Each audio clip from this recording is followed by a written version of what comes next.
चीजें याद करने का तरीका क्या होता है, ये मुझे भी हमारे टीचर ने जब मैं 3rd में थी तब बताई थी बात। अब मैं अपने बैच में अपने स्टूडेंट्स को बताती हूँ। रविंदर कौर नाम था उन मैम का, बहुत अच्छे ढंग से उन्होंने समझाया था और वो मेरी लाइफ की पहली टीचर थी जिन्होंने हमें चीजों को आसान बनाना बताया कि आसान कैसे बनाते हैं। तो उन्होंने हमें बोर्ड पे बना के दिखाया, 3rd क्लास में थी तब मैं, 8 साल का बच्चा, कि हमारा दिमाग जो है ना एक ऐसे कबर्ड है, एक अलमारी, एक बक्सा मान लो।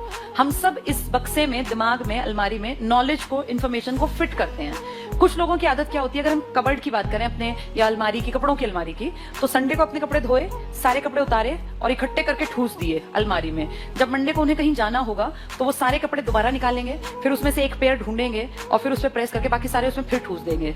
फिर उनको दोबारा कपड़े चाहिए तो फिर दोबारा सारा निकालेंगे। टाइम रोज वेस्ट करेंगे। कुछ लोग अपने कपड़ों को बस ऐसे घुसा के और जब जरूरत पड़ेगी तब निकाल लेंगे।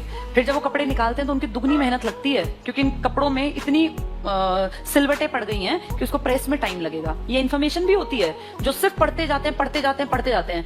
दिमाग में इन्फॉर्मेशन इतनी घुसा ली कि एग्जाम में याद ही नहीं आएगा कि मैंने पढ़ा क्या था। कई बार सुना नहीं ऐसा कि आता तो था पर एग्जाम में याद नहीं आया, ऐसे सेट की थी इन्फॉर्मेशन। दूसरे लोग होते हैं सलीकेदार, वो संडे को अपने कपड़े धोए, शाम को उतारे, हर कपड़े को तभी प्रेस कर दिया। टाइम तो लगना ही है, लेकिन वो रोज रोज टाइम देने से अच्छा एक दिन मेहनत कर ली, थोड़ा टाइम लगा के सारे कपड़े सिस्टमैटिक अपनी अलमीरा में सेट कर लिए। अब जब इनको मंडे को जाना है और इसको व्हाइट शर्ट चाहिए तो इसको पता है व्हाइट शर्ट यहाँ रखी है, ब्लैक पैंट यहाँ रखी है, नीली कमीज वहां है। इसको रोज टाइम नहीं वेस्ट करना, ये रोज टाइम खराब करेगा। ऐसे ही तुम लोग हो, हम भी ऐसे ही थे।